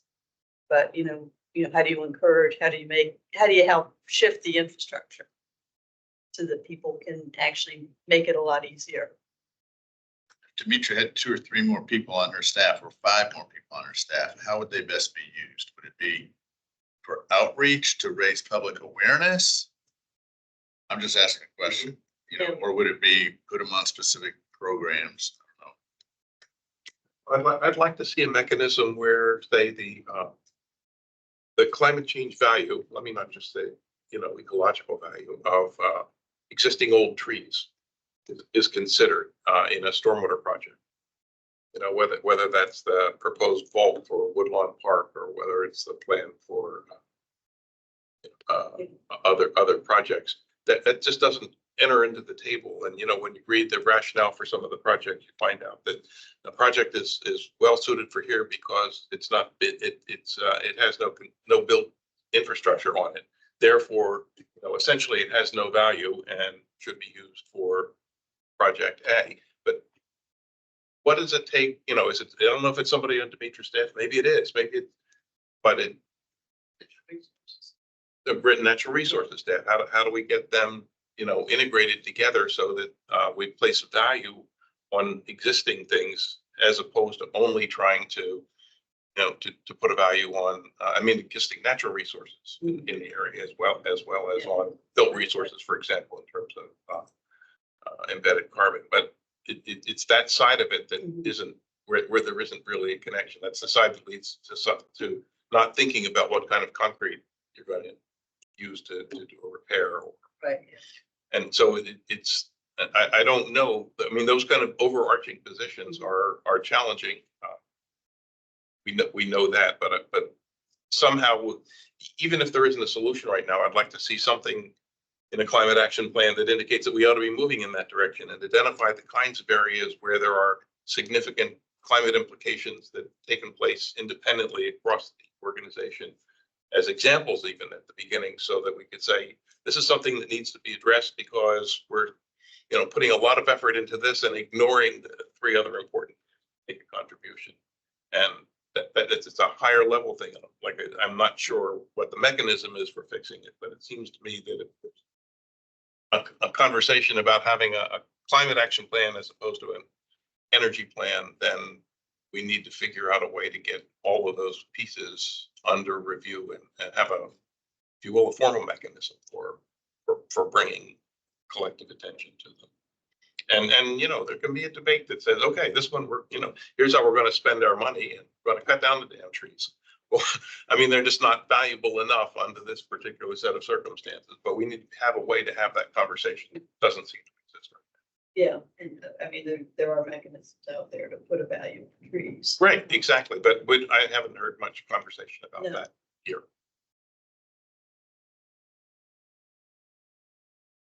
Talk in the budget letter about how there are hundreds, just in the visioning, not even climate action. We talk about how there are hundreds of towns. So that the county doesn't control. So in a visionary world, going to gets to cut down trees, for example. You know, my neighbors cut down all their trees. Why? They're on their property. They don't like trees. Right. Trees drop leaves. They cut out all of their beautiful trees. Killed me. You know, but we have no, you know, we have no, literally, we don't like to rake Argentina. We don't have trees there. We don't like trees here. You know, at some point, these decisions that really do have an impact, you know, not just go to an authoritarian, totalitarian state, but, you know, if there's, you know, educate, I would suggest public education the value, but, you know, public education, smoking and so many other things, it doesn't work, or it takes 30 years to work, but it's very slow. But I think we're doing it for the schools in Arlington, at least, Texas. So I don't know, in a visionary world, maybe not everything would be by right. But this is Virginia, and that's going to be hard to do. And of course, vision away the Dillon rule, that would help Arlington hugely. You can move to an RPA and then you can turn your neighbors in if they cut down the trees. So Except once they cut down the tree, because usually it cut down the trees and you can't do anything. right. You know, Or we'll turn them in right when the yeah. start cutting. Right, like you said, the fringe ribbons around the trees. Yeah, Of course, all they need to do is go to the county arborist and get his permission to cut down the trees. I don't think anybody would give them permission. They did something, they told all the neighbors they're gonna plant other trees. Planted some tiny trees in the median strip, you know, which wasn't, you know, just a little thing along the verge along the edge of the sidewalk that's not their property. And then then they took them out within a year. Not because they were dying, but because they didn't want them. They were just a fake out. It's terrible. So to come back to the visiting statement, as I recall, they were going to hire a consultant to write a report. I think so, And then write a report. they're doing these postcards, everybody write a postcard to, you know, 2050 or from 2050 to 2024 and say, you know, what does the future look like? I mean, my impression going to the session that they had is that everybody was kind of on the same page on this overall big vision. I suppose if you really got down into the details, you might come up with, people have diametrically opposed ideas of what, you know, a certain vision actually looks like. But I think, you know, it's more, you know, how do we get there? How do we, you know, I don't think that how much more they're getting. I'm not sure they're actually also hitting the full range of input from Arlington, but it's kind of, yeah, how do we do it is the question. And how do we do it in a way that's equitable and meets a lot of the other counties' goals? And some of it is you, can we vision and imagine what we can get out if we actually do these things? I mean, say if you really reduce the amount of traffic by 25, even 50%, you don't need nearly as much parking. You know, streets could be narrow, and you can buy that back for more trees, as well as, you know, continuing to improve bike lanes and that. So it's that can be self-reinforcing and, you know, valuable. But, you know, we've got to start, and we've got to think, you know, how we're going to get there. But, from our thinking in terms of, the CEP is hitting 5 years, which is the time they should be reviewing it, which I don't think they're gonna get to until probably 2026, because they're waiting to do the greenhouse gas inventory update. But, we can maybe use part of, once we get through the CIP cycle, which as soon as the budget's over, the CIP comes out. We'll probably be addressing a lot of the same questions and issues that we're looking at the budget is tell us what it's gonna do. But, once there is, and there's no big things like Missing Middle or Langston Boulevard or Forestry Natural Resources Plan coming up soon, that might be a good time for us to either identify the, specific issues that we might want to delve into, as well as these kind of big, is there a way we want to weigh in on the visioning in terms of, this is what climate resilient Arlington looks like, and here's a couple of principles we should be following to get there. To think about the future. When I think about 2050, I have two main questions in mind. Right now in 2024, we're at 424 parts per million of CO2, and we're 1.5 degrees above pre-industrial levels. Yeah. What's our parts per million of CO2 going to be in 2050? Yeah. And what's our temperature, global temperature, going to be above pre-industrial levels in 2050? It's going to be, it's going to be 2.5. Yeah. And what's the trend going to be at that point? Are we still going to be going up on all these things at 2050? Yeah. Or are we going to start to level out? Yeah, no, and I think that's, again, we really need to be talking about 2030. Yes. The IPCC says is that we have to reduce greenhouse gas emissions. So what do we do immediately to start moving in that direction? And how do we bring the whole community along? That's a very good point, because any sort of envisioning 2050 without immediate actions now, it should envision dystopia, because that's what we're heading towards. 2050 seems like, we've got a long time to do, but we don't. But we've already run out of time. So we're mitigating it. Have that way, and we don't have till 2050 anyway. So if Demetri had a couple more people, I'd put them on outreach and public information. That was public education. All right. Yeah, and that's where, kind of the letter was saying, is like, yeah, you're putting in $1 million in this climate action fund. Let's spend it most on outreach, and let's spend it most, and hire the people to do that. Make it part of the regular budget. I mean, I am part of outreach, so I love that. It's just, and of course, we've got lots of people in the community. I mean, we're all part of that is, but how do you actually kind of harness the power and kind of bring it together and make it so that, we're really getting to all the people, and we're starting to really kind of show and demonstrate what can be done, and that really isn't as challenging as people think. People don't think that individual actions make enough difference. You look at the statistics of how much comes from this sector and that sector. Discouraging about individual action. Well, people in Arlington are actually smart enough to realize, though, I mean, you have to solve it at the macro level and not just at the community level. And the value of doing things at community level here is you get buy-in that actually has got to be solved at the macro level. Mm-hmm. People put their political will behind solving it at the macro level, because it cannot be solved. Yeah. But if everybody buys into the same vision, then we can at least put pressure on people across the river to do what actually needs to be done. It's the only real solution. Said about Arlington, we do here and the work that we do, making Arlington a model. And I thought it was really great to hear Demetri talking about how we've got the green building, for incentive policy for over 20 years. That has been copied across the country. That's exactly what we're trying to do. And that's exactly how we have more of a mission. And I do think this new one is really exciting. Mm-hmm. Yeah, it has a lot of potential. I'm Yeah, still kind of confused because it just seems like there's so much there. And I really, again, to me, we focus so heavily on its electrification. We have to stop burning fossil fuels. And that's the most direct way of doing it is, stopping the, scope 1 burning of fossil fuels on site. But then there's an awful lot more.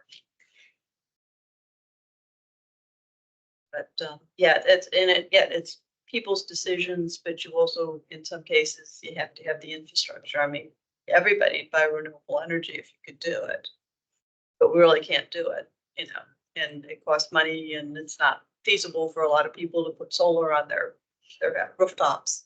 And then of course, if your apartment, you have no choice over that. So, got others that have to make the decision. And the same, it's like, food. People just, more plant-based diet can have a huge impact on greenhouse gas emissions. But that's, a lot of social behavioral changes. The Arlington County Board should pass an ordinance expressing dissatisfaction with beef. Trying to discourage Arlingtonians to buy beef. So if you can have a bag tax, how about a 5-cent bag? How about a beef tax? Well, actually, if you get rid of the subsidies of the whole food industry, that would increase the food price of beef because, the corn is heavily subsidized. Not to mention there's so much of it that's now grown for biofuels.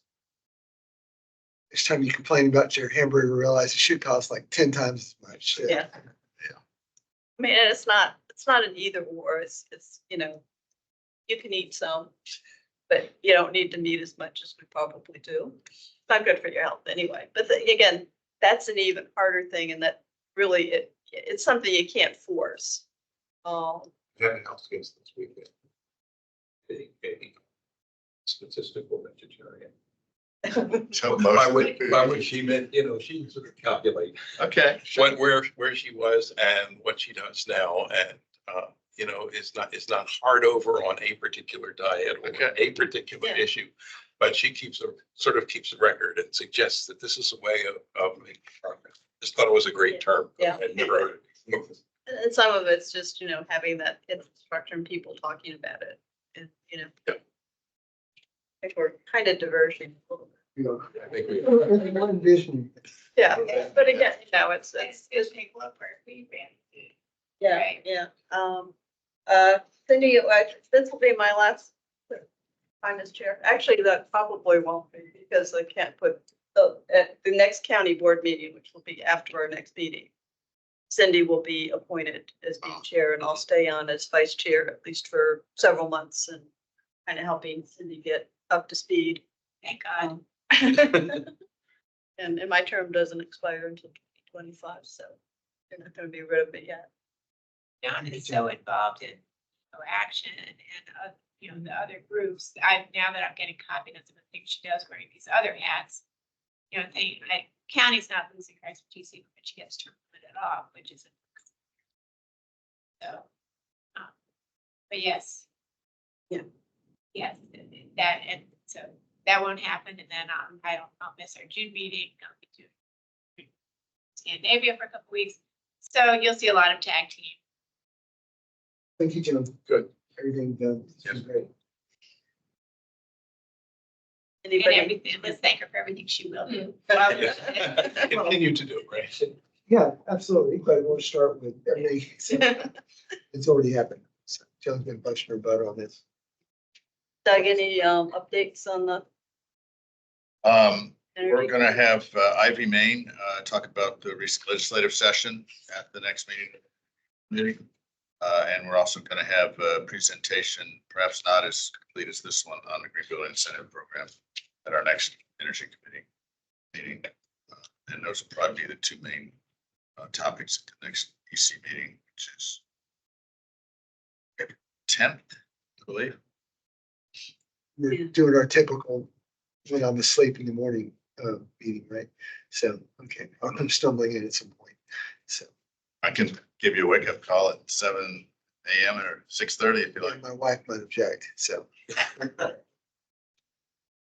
David, do you want to talk a bit just briefly about the DHC? budget? Oh. Yeah, I hadn't thought about where to go with it. So the project is the project having to do with the piece of property that's adjacent to Glen Carlin Park. It was part of the swap with the exchange deal with Virginia Hospital Center and their plans to put a mental health facility there. And questions that have been, there doesn't seem to be much controversy about that. I mean, it seems like a good use of the land and a good place to put it. But the question has to do with some of the individual parcels that are part of that piece of property. There's been a proposal from some of the parks folks to actually deed over a piece of that that's adjacent to the park to be better maintained by the park. It has no particular building value right now. And so the reason to help protect the park by deeding that over. There's been a lot of difficulty, as near as I can tell, of getting clear indications from the parties, especially from the county side, as to what their intentions are and what the schedule is for making decisions and what those decisions might actually be. Virginia Hospital Center has been pretty cooperative in terms of meeting with people and being willing to consider a variety of uses for the property there. So it's sort of a work in progress at this point. There's a strong community action there. People who have worked in that park for a long period of time are strongly engaged in the process. There's a historic site. There's a spring that's on the property that's sort of been neglected and probably should be used as a featured site for, if on the part of the mental health facility, then there.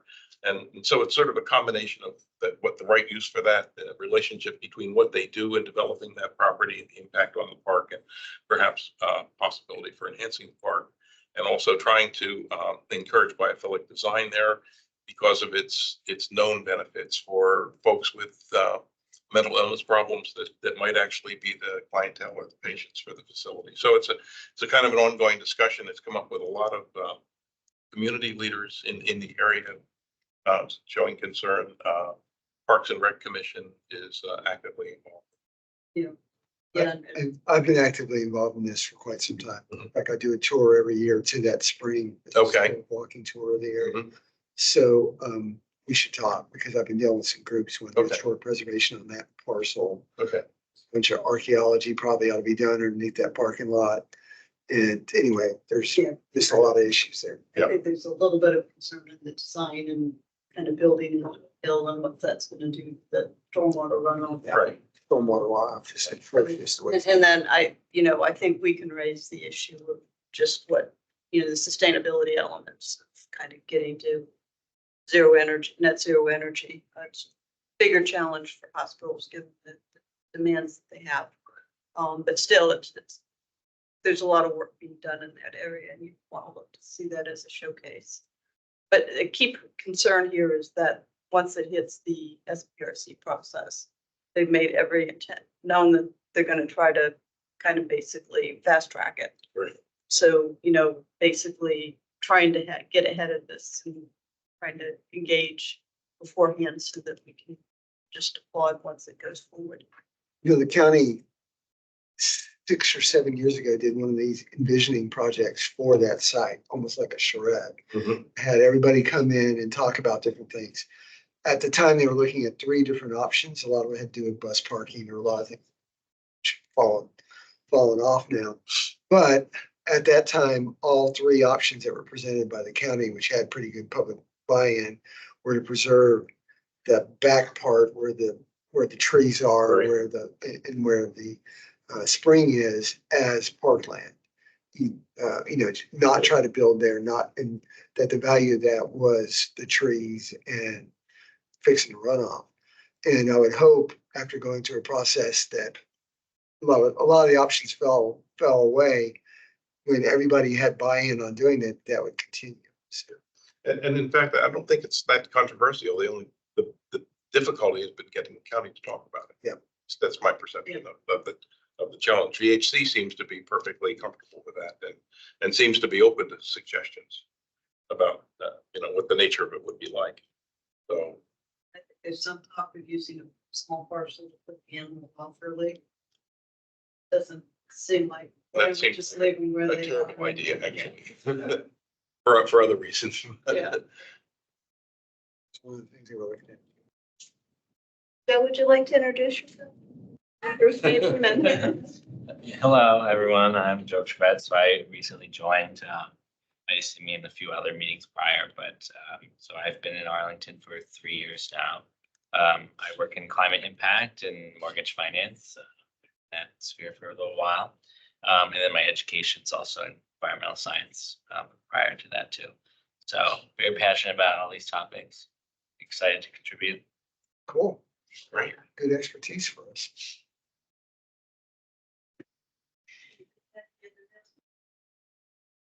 I'll be following up with the Accelerate reports. Second edition should be published, and I'll forward that along to C2E2 AC this Okay, great. Look forward to serving. Do you encourage anybody from speaking in front of the county board on the budget? I think is most important. week. Thank you, everyone online. Thank you. Well, nice to meet you. Welcome to